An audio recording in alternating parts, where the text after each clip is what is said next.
താമരശ്ശേരി ഷഹബാസ് വധക്കേസുമായി ബന്ധപ്പെട്ടാണ്.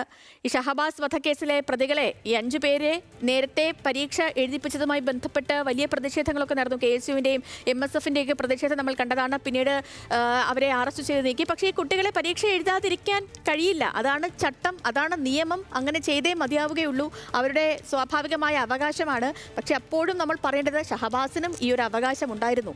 ഷഹബാസിന്റെ അവകാശത്തെ ഇവർ തല്ലിക്കെടുത്തിയതാണ് എന്നുള്ളത് നമ്മൾ പറയണം. അപ്പോൾ ഇന്നിപ്പോൾ ഈ പരീക്ഷ തുടരുന്നുണ്ട്. KSUവിന് പ്രതിഷേധമുണ്ട്. പരീക്ഷാ കേന്ദ്രമായ ജുവനൈൽ ഹോമിന് മുന്നിൽ ഇന്നും ഇവരുടെ പ്രതിഷേധം ഉണ്ടാകും. കേസിൽ കഴിഞ്ഞ ദിവസം ഒരാൾ കൂടി പിടിയിലായിരുന്നു. അപ്പോൾ 6 വിദ്യാർത്ഥികളാണ് ഇപ്പോൾ നിലവിൽ ഈ കേസുമായി ബന്ധപ്പെട്ട് പോലീസിന്റെ കസ്റ്റഡിയിലുള്ളത്. കോഴിക്കോട് നിന്ന് ബെൻസൻ ബാബു ഉണ്ട് നമുക്കൊപ്പം. ബെൻസൻ, കഴിഞ്ഞ തവണ 5 പേരായിരുന്നു കഴിഞ്ഞ ദിവസം പരീക്ഷ എഴുതിയത്. പക്ഷേ ഇന്ന് ഒരാൾ കൂടിയുണ്ട്. 6 പേരാണ് പരീക്ഷ എഴുതാൻ പോകുന്നത് കേന്ദ്രത്തിൽ വെച്ച്.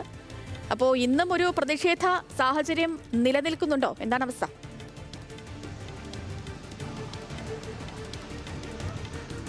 സേതുലക്ഷ്മി സൂചിപ്പിച്ചതുപോലെ തന്നെ 6 വിദ്യാർത്ഥികളാണ് ഇന്ന് പരീക്ഷ എഴുതാനുള്ളത്. SSLC പരീക്ഷയുടെ 2ാം ദിനമാണ്.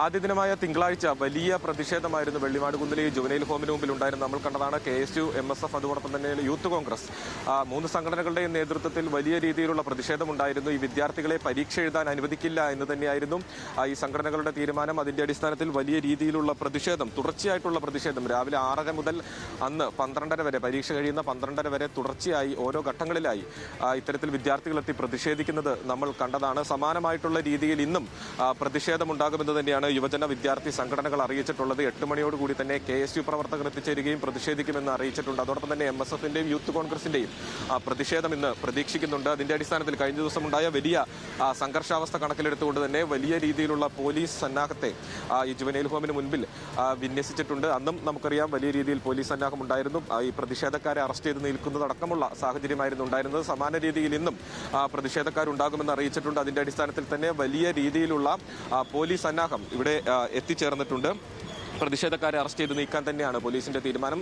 സേതുലക്ഷ്മി സൂചിപ്പിച്ചതുപോലെ തന്നെ വിദ്യാർത്ഥികളെ പരീക്ഷ എഴുതിക്കാതിരിക്കാനുള്ള അത്തരത്തിലൊരു തീരുമാനത്തിലേക്ക് എത്താൻ സാധിക്കില്ല. കാരണം അവരുടെ അവകാശമാണ് പരീക്ഷ എഴുതുക എന്നുള്ളത്. അപ്പോൾ അതിന് സഹായിക്കുക എന്നത് മാത്രമാണ് പോലീസിന് ചെയ്യാനാവുക. എന്നാൽ വൈകാരികമായി തന്നെ വിദ്യാർത്ഥി സംഘടനകൾ ഷഹബാസ് വധക്കേസിലെ പ്രതികളെ ഇന്നും പരീക്ഷ എഴുതിക്കുന്നുണ്ട്. അപ്പോൾ പ്രതിഷേധവുമായി യുവജന സംഘടനകളും രംഗത്ത് വരും.